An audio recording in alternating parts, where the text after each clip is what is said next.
सत्यनारायण भगवान की जय। दोस्तों, स्वागत है आपका हमारे YouTube चैनल व्रत साधना में। आज के इस वीडियो में आप सब जानेंगे कि दिन सुनी जाने वाली श्री सत्यनारायण भगवान की कथा। इस कथा को श्रवण करने से अधमीश यज्ञ का फल प्राप्त होता है, साथ ही में अनंत प्रकार की सुख समृद्धि का भी वरदान मिलता है। तो आइए आज की इस वीडियो में हम आपको सुनाने वाले हैं मार्गशीर्ष पूर्णिमा श्री सत्यनारायण भगवान की कथा। सबसे पहले आप वीडियो को लाइक करके चैनल को सब्सक्राइब कर लें, क्योंकि ऐसी ही व्रत कथाओं की वीडियो हमारे चैनल पे आती रहती हैं। जहां होता है सत्यनारायण व्रत वहां बसता है सुखधाम, दीन दुखी के कष्ट हरे श्री सत्यनारायण भगवान। तो प्रेम से बोलिए सत्यनारायण भगवान की जय। सत्यनारायण भगवान की कथा केवल एक पूजा ही नहीं बल्कि एक अद्भुत आशीर्वाद है जो जीवन में सुख शांति और समृद्धि लाता है। श्री सत्यनारायण भगवान की कथा के श्रवण से हर संकट हर पाप का नाश होता है। आज सत्य धर्म और भक्ति के इस महायज्ञ में हम सब एकत्रित हुए हैं। तो आइए श्री सत्यनारायण भगवान जी की इस दिव्य कथा का आरंभ करते हैं। बोलिए गणपति भगवान की जय। जय श्री सत्यनारायण भगवान की जय। कथा मैया की।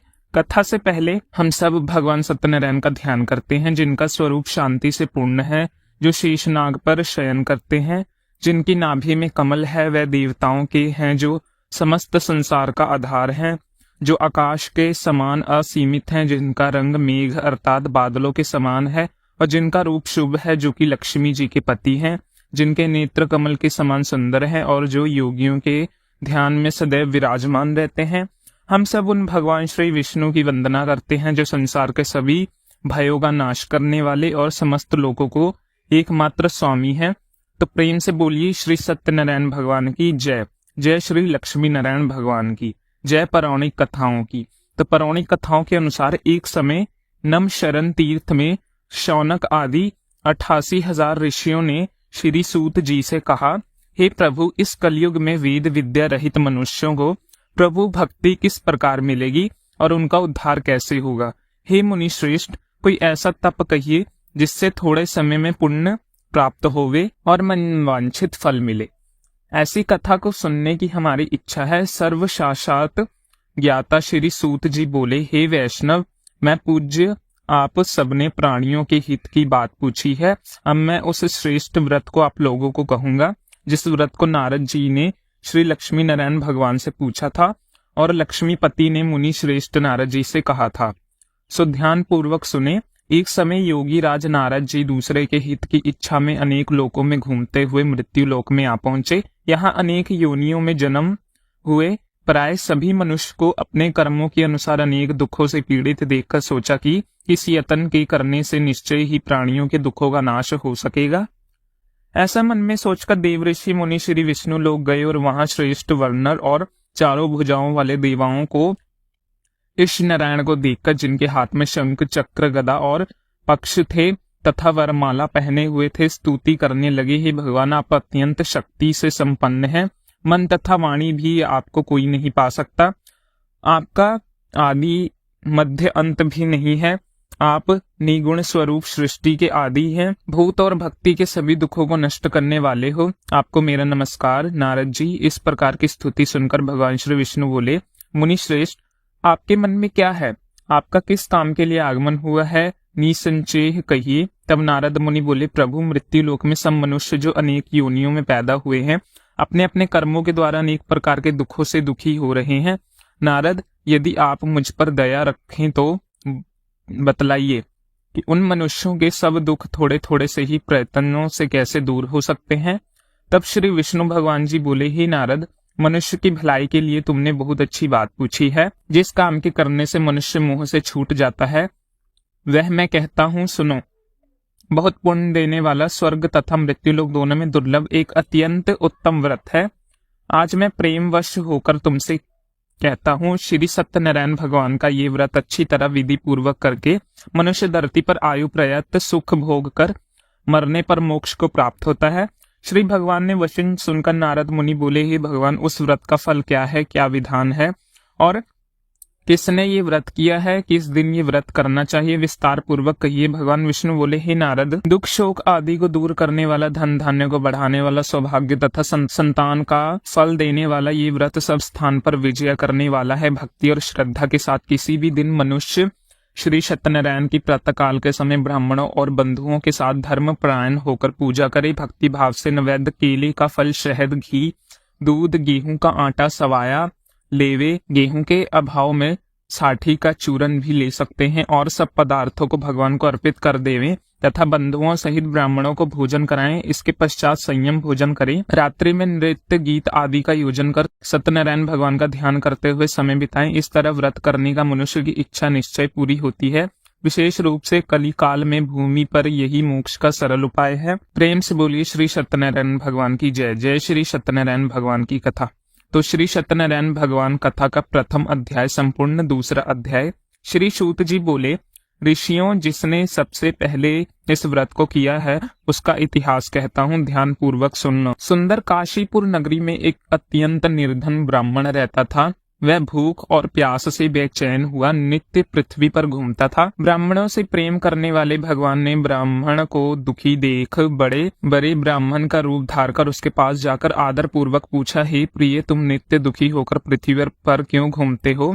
ब्राह्मण, ये सब मुझसे कहो, मैं सुनना चाहता हूँ। तब वह ब्राह्मण बोला, मैं निर्धन ब्राह्मण हूँ, भिक्षा के लिए पृथ्वी पर फिरता हूँ। भगवान, यदि आप इससे छुटकारा पाने का कोई उपाय जानते हैं तो कृपया करके मुझे बताइए।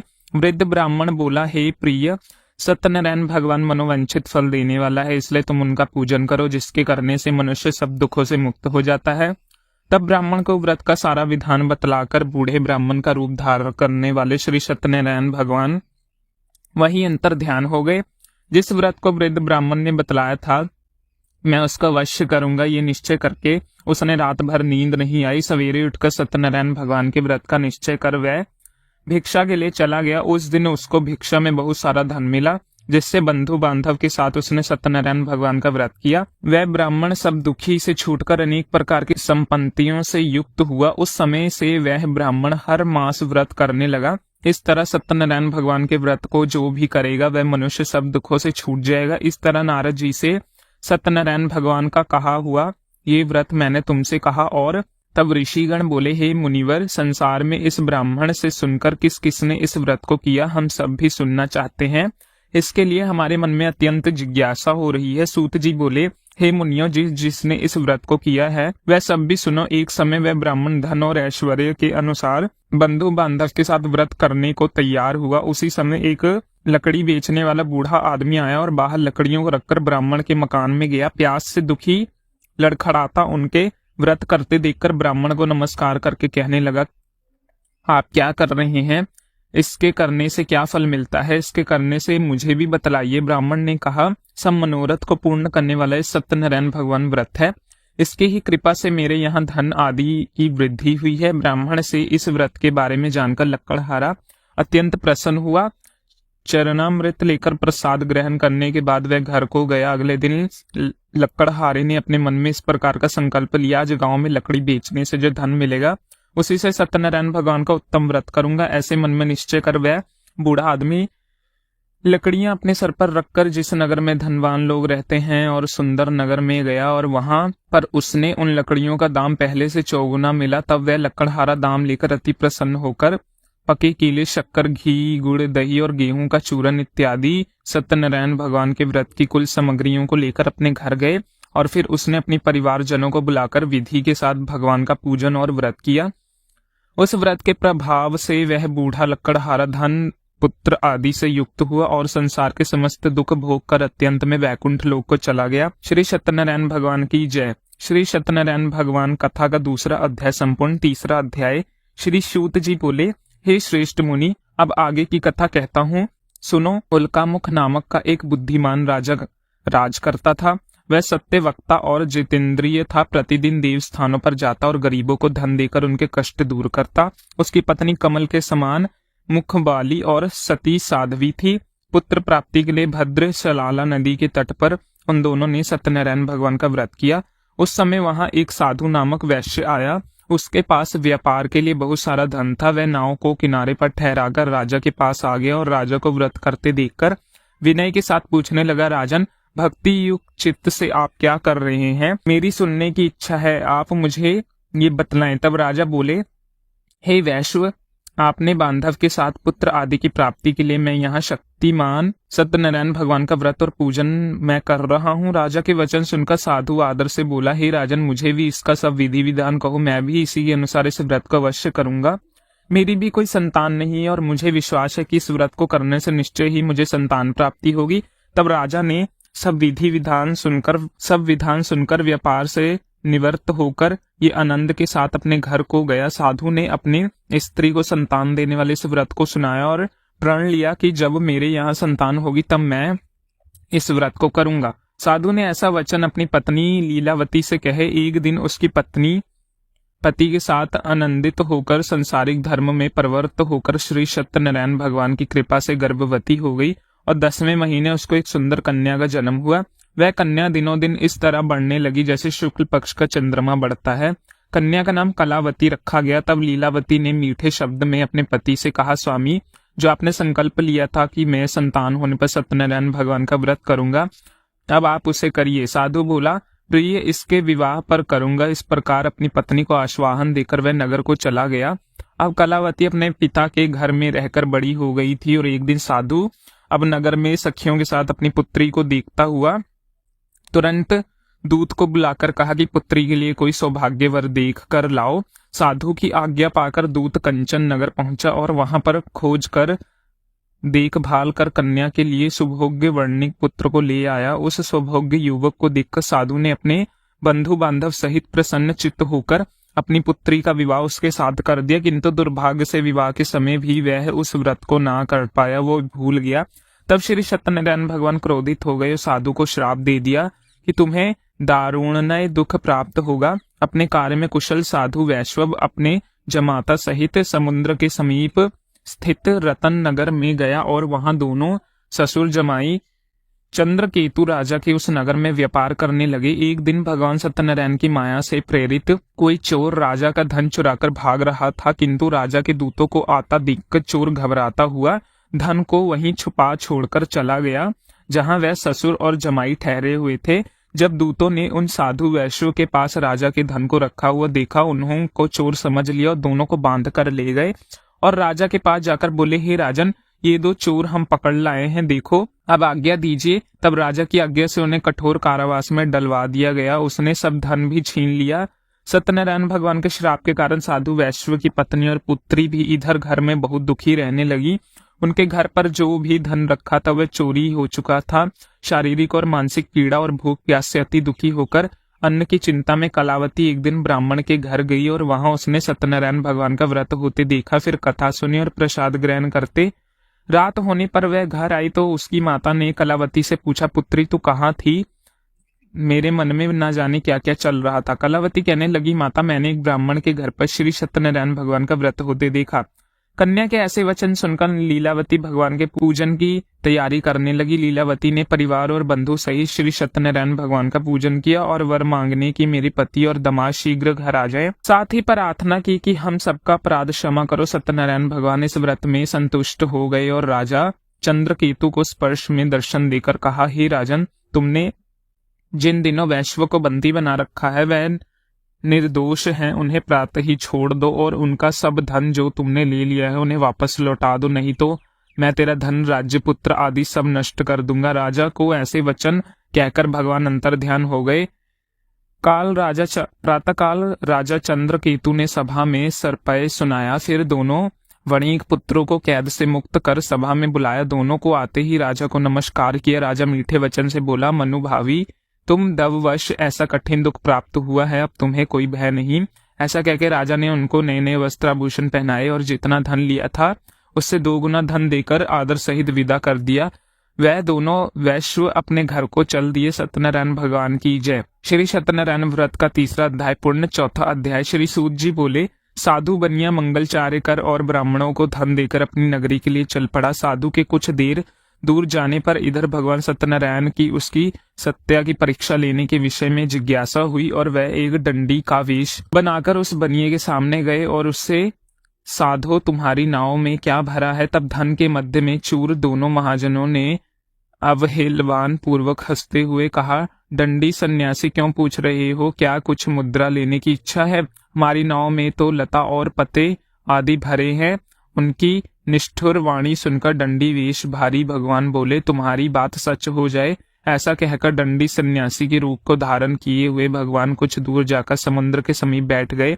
इधर डंडी के चले जाने पर नित्य क्रिया करने के बाद उतराई हुई यानी जल में ऊपर की ओर उठी हुई नौका को देखकर साधु अत्यंत आश्चर्य में पड़ गया और नाव में लता और पत्ते आदि देखकर मूर्छित होकर पृथ्वी पर गिर पड़ा। होश आने पर वार्णिक पुत्र चिंतित हो गया और उसके दामाद ने इस प्रकार कहा कि पिताजी आप शोक क्यों करते हैं? डंडी ने शाप दिया था, इस स्थिति में वही चाहे तो सब कुछ कर सकते हैं, इससे संचय नहीं, अंत उन्हीं की शरण में हमको चलना चाहिए और वह मन की इच्छा पूर्ण होगी। दामाद की बात सुनकर वह साधु बनिया उसके पास गया और वहां डंडी को देखकर उसने भक्ति पूर्वक उन्हें प्रणाम किया तथा आदर पूर्वक कहने लगे कि आपके सुख सब मैंने जो कुछ कहा उसे अत्यस्त भाषण रूप अपराध किया है, आप कृपया कर उस अपराध को क्षमा कर दीजिए। ऐसा कहकर बार बार प्रणाम करके वह महान शोक से व्याकुल हो गया। डंडी ने उस बनिया को रोता हुआ देखकर कहा, मूर्ख रो मत, मेरी बात सुनो। मेरी पूजा से उदासीन होने के कारण तथा मेरी आज्ञा से ही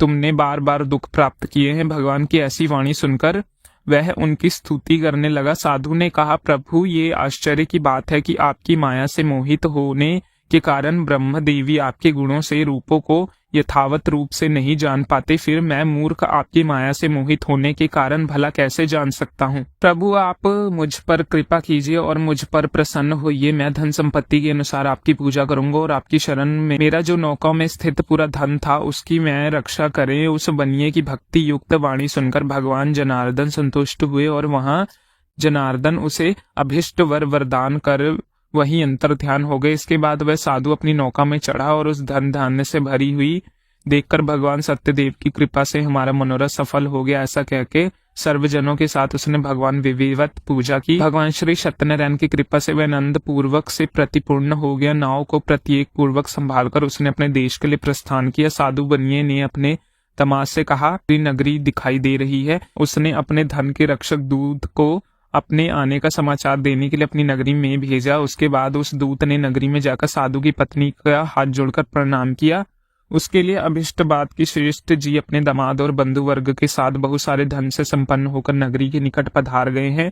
दूत के मुख के ये बात सुनकर अत्यंत आनंदित हुई साध्वी ने श्री सत्यनारायण पूजा करके अपने पति पुत्री से कहा, पुत्री मैं साधु के दर्शन करने के लिए जा रही हूँ, तुम भी जल्दी आना। माता के ऐसे वचन सुनकर व्रत को समाप्त करके प्रसाद का परित्याग करके कलावती भी अपने पति का दर्शन करने के लिए चल पड़ी। इसके बाद भगवान श्री सत्यनारायण रट हो गए और उन्हें उसके पति को तथा नौका को धन के साथ हरण करके जल में डुबा दिया। इसके बाद कलावती कन्या अपने पति को ना देखकर महान शोक से रिदून करती हुई पृथ्वी पर गिर पड़ी। नाव का दर्शन और कन्या को अत्यंत दुखी देखकर भयभीत मन से साधु बनिए ने ये सोचा, ये क्या आश्चर्य हो गया। नाव का संचालन करने वाले भी सभी चिंतित हो गए। इसके बाद वह लीलावती भी कन्या को देखकर दुखी से व्याकुल हो गई और अत्यंत दुखी से विलाप करते हुए अपने पति को इस प्रकार बोली, स्वामी अभी अभी नौका के साथ वह अध्यक्ष का कैसे हो गए, न जाने किस देवता की अपेक्षा है वह नौका हरण कर ली गई या फिर श्री सत्यनारायण के महात्म में भला कौन जान सकता है। ऐसा कहकर वह अपने परिवार जनों के साथ विलाप करने लगी और कलावती कन्या को गोद में लेकर रोने लगी। कलावती भी अपनी पति के नष्ट हो जाने पर दुखी हो गई। पति की पादुका लेकर उसने अनुगमन करने के लिए उसके मन में निश्चय किया कि कन्या के इस प्रकार के आश्चर्य को देखकर पत्नी सहित वह धर्म के साधु बनिया अत्यंत शोक व्याकुल हो गई और सोचने लगा, ये तो भगवान सत्यनारायण ने ये अपहरण किया है या फिर हम सभी भगवान सत्यदेव की माया से मोहित हो गए हैं। उस धन की शक्ति के अनुसार मैं भगवान श्री सत्यनारायण की पूजा करूंगा।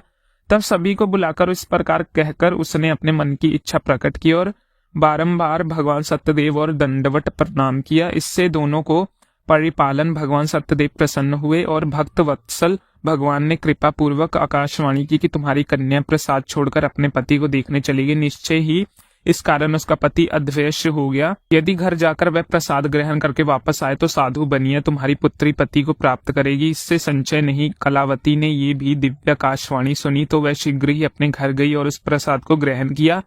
वापस आकर उसने अपने परिवारजनों और अपने पति को भी देखा। तब कलावती कन्या ने अपने पिता से कहा कि पिताजी, अब तो घर चलिए, देरी क्यों कर रहे हैं। कन्या की बात सुनकर वर्णिक पुत्र संतुष्ट हो गए। विधि विधान से भगवान सत्यनारायण का पूजा करके धन तथा बंधु बांधव के साथ अपने घर को गया। इसके बाद पूर्णिमा और संक्रांति पर्वों पे भगवान सत्यनारायण का पूजा करते हुए इस लोक में सुख भोग कर अंत में वह सत्यपुर वैकुंठ लोक को चला गया। प्रेम से बोलिए श्री सत्यनारायण भगवान की जय। श्री सत्यनारायण भगवान कथा का चौथा अध्याय पूर्ण। 5वां अध्याय। श्री सूत जी बोले, श्रेष्ठ मुनि, अब इसके बाद दूसरी कथा कहूंगा, आप लोग ध्यान पूर्वक सुनिए। अपनी प्रजा का पालन करते हुए तत्पर तंगु ध्वज नामक एक राजा था। उसने सत्यदेव के प्रसाद का परित्याग करके दुख प्राप्त किया। एक बार वह वन में बहुत से पशुओं को मारकर वट वृक्ष के नीचे आया। वहां उसने देखा कि गोप गण बंधु बांधव के साथ संतुष्ट होकर भक्ति पूर्वक भगवान सत्यदेव की पूजा कर रहे हैं। राजा ये देखकर भी अहंकार वश ना हुआ तो वह वहां गया और उनसे कहा, भगवान सत्यनारायण को प्रणाम ही किया। पूजन के बाद सभी उपकरण भगवान का प्रसाद राजा के समीप रखकर वहां से लौट आए और इच्छा अनुसार उन सभी ने भगवान का प्रसाद ग्रहण किया। इधर राजा को प्रसाद का परित्याग करने से बड़ा दुख मिला। उसका संपूर्ण धन्य धान्य और सभी 100 पुत्र नष्ट हो गए। राजा से मन में ये निश्चय किया कि अवश्य ही भगवान सत्यनारायण ने मेरा नाश कर दिया, इसके लिए मुझे वहां जाना चाहिए जहां श्री सत्यनारायण का पूजन हो रहा है। ऐसा मन में निश्चय करके गोप गणों के समीप वहां चले गए। भक्ति श्रद्धा से युक्त होकर विधि पूर्वक भगवान सत्यदेव की पूजा की। भगवान सत्यदेव की कृपा से वह पुण्य धन और पुत्रों से संपन्न हो गया। इसके बाद वह लोक में सुखी और उपभोग के अंत में सत्यपुर वैकुंठ लोक को प्राप्त हुआ। सूत जी कहते हैं कि जो व्यक्ति इस परम दुर्लभ श्री सत्यनारायण जी के व्रत को करता है, परम तथा फल प्रदायनी भगवान की कथा को भक्ति युक्त होकर सुनता है, उसे भगवान सत्यनारायण की कृपा से धन धान आदि की प्राप्ति होती। दरिद्रता धनवान हो जाता है, बंधन में पड़ा हुआ बंधन से मुक्त हो जाता है, डरा हुआ व्यक्ति मय मुक्त हो जाता है। सत्य बात है, संचय नहीं है। इस लोक में सभी इच्छुत फल के भोग कर अंत में सत्यपुर वैकुंठ लोक चला जाता है। ब्राह्मणों के इस प्रकार मैंने लोगों से भगवान सत्यनारायण के व्रत को कहा, जिससे करके मनुष्य सभी दुखों से मुक्त हो जाते हैं।